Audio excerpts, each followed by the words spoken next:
Hey, what's going on, everybody? Today we're going to be looking at this right here. Let me make some room over here.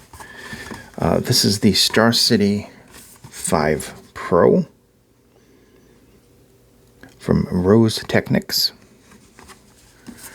Rose Technics makes a lot of unique things, and when you get the package, the minute you open it, there's like this nice rose smell to it. Really pleasant unboxing. So look at the specs right here. This is MMCX. I don't get a lot of MMCX anymore. I know that Tin just recently started going back to that. I haven't gotten anything from them in a little bit. So I'm going to cover the specs in a minute. That's the sleeve for the box. Here's the initial box that you get.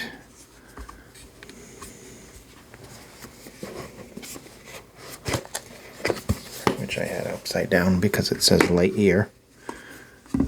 So I guess technically this is the Rose StarCity 5 Pro Lightyear or something. I don't know. That's too long of a name.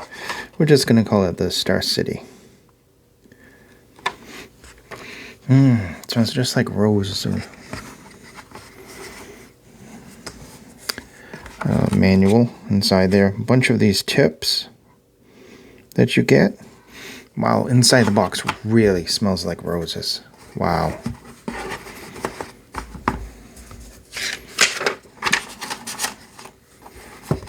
So that's pretty cool. We're going to go over the unit and the case and everything that comes with it.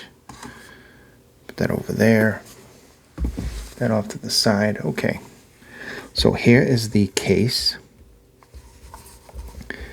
Very, very nice case. This is just pop off. I tried unscrewing it at first and was wondering, there's some more tips that it comes with. It comes with two different style tips. These are the wider of the two. And it also comes with this, which is a really nice feature to have, is you have a 3.5 millimeter to USB-C. Obviously there's a small DAC chip in there. And that's pretty interesting as well. Really nice quality case. I actually have these plugged into the Diablo over there, so let me just get that undone.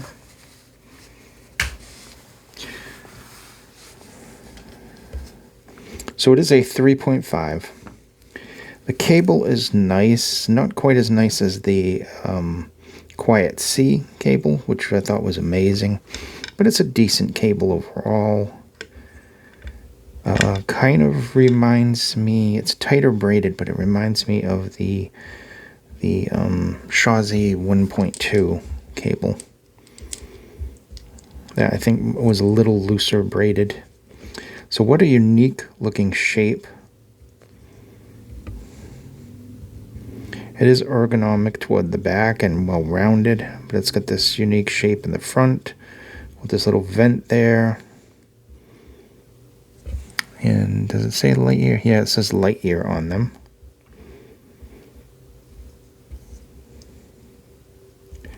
Pop this off. You can see there the nozzle isn't the longest nozzle, that's for sure. It has a decent width. It's not the widest one either. It's probably a little bit above one of the wider ones, but it is pretty wide. Because I'm just trying to get these tips back on. There we go. So these are the ones with a little bit more narrow circumference on the inside. Build quality is good. It's resin. This is metal MMCX. You can just turn them into whatever direction you want. Cable wise, good cable in general. I would have liked to see a balanced option for this. So good construction. Comfort is going to be a little subjective with these because of the unique shape and the smaller nozzle. But for me, I had good isolation and good fit with these. I find that they're built extremely well. I think this company uses a large variety of different types of shells, but each one is very, very well made. So that said, let me go into the specs. I know I showed them. This is a dynamic driver. It is a 10 millimeter LCP diaphragm. There are 2 balanced armatures each side with this. Frequency is to 10 to 25 kilohertz. Sensitivity 104 at 1 milliwatt. Impedance is 24 ohms. Distortion is less than 1%. And capsule material is metal and resin. It is a 3.5 single-ended gold-plated connector with MMCX on the ear connectors. Cable length is 1.2 meters, and then the weight in its entirety is 28 grams. So that said, we've covered what's inside the box. We've covered the specs of this. Now I'm just going to get down to my notes here. I'm not going to go through the whole notes of the base and everything. My goal is to give you a very good idea with as few words as I can possibly do. I'm not going to carry on for a half an hour talking about the base and the definition of the base and everything else. I'm going to give you the gist of everything so that you can make an informed decision. Let's see, there's some of the charts there. Yeah. Charts are, I don't know. I look at charts and then I move on quickly. I don't base anything on the charts whatsoever.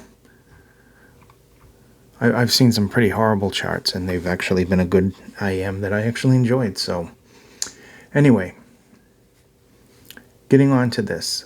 This one is very, very good when it comes to the frequencies. It's very well balanced.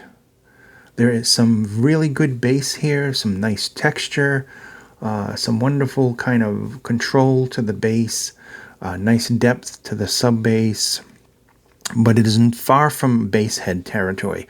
It is more quality bass with a decent impact and really good texture. Details overall very nice, very smooth, kind of just wide lower end. Kind of like listening to a stereo from a couch across the room or something like that. Very, very nice. Bass, well done. Mid-wise, the mids are well textured.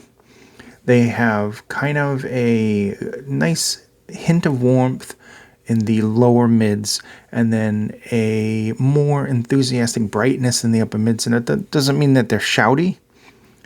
It doesn't mean overall that they're harsh. This is more of a bright, kind of balanced, bright signature overall.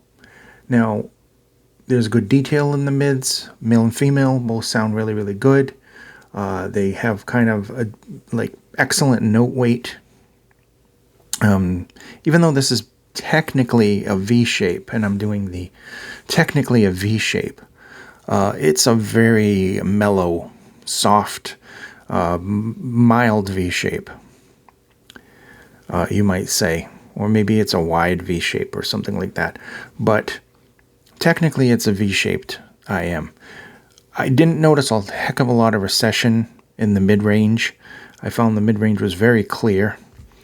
Decent transparency in the uppers.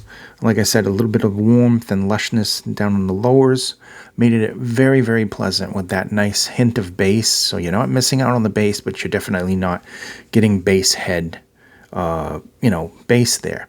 You're just getting bass. You're not missing out on it. And it's a good quality bass. And a well-controlled bass.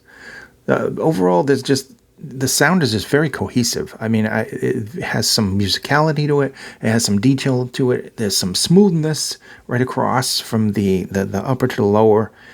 And you get into the treble. Now, the treble has decent energy there, like really good energy there. Perhaps not for the treble sensitive, I would say, because it does have a really good extension. I think with a little bit of, tip rolling and everything, if it was that bad for you, it could be easily fixed. But I think that there is some really good energy there in the treble region. Really good kind of details in the treble, sparkle. Air is a little above average. It's not the best with the air. Talking about the soundstage has a decent width. It has maybe a little more depth to it, and very accurate and well placement. It also doesn't suffer from any condensed tracks or anything like that. It isn't fickle with what you're listening to. It scales well enough with power, but it doesn't really need any power. There's nothing here other than a dynamic and balanced armature. It's not like a planar magnetic or some of the harder to drive ones. So it's fairly easy to drive. I think that ultimately it's a really good sounding one. If you like a little bit brighter, if you like your bass to be more quality than this pounding with the slow bloom. The bass has some very good speed to it. So does the treble and actually the mids. Everything has really good speed. So I do like this one. I mean, I guess basically in a nutshell, I like this one. If you like thick and warm and dark sounding IMs, look somewhere else. You're not going to find it here. This has some nice lushness, but it's bright and it's open. And, you know, the bass is just wide and so pleasant to listen to for a long time. Treble heads, it isn't the greatest treble in the history of mankind. It is bright and it does have a nice extension to it, but like I said, there isn't that much air there as there would be like on a treble specific set. And mids are very good. Well, it's not completely mid-focus. Mids are very good. The fit is kind of, you know, it's an interesting thing, so I don't know how comfortable it would be for everyone, especially with the short nozzles. But overall, I would give this high marks. I like it, and I found it really, really good. And I'll leave a link down below. This is the StarCity 5 Pro. A really interesting IM. It's nice to see one's breaking from the mold of things. It's a V-shape, but it's not a traditional V-shape. Thank you so much for watching. Be safe, and I'll see you in the next video.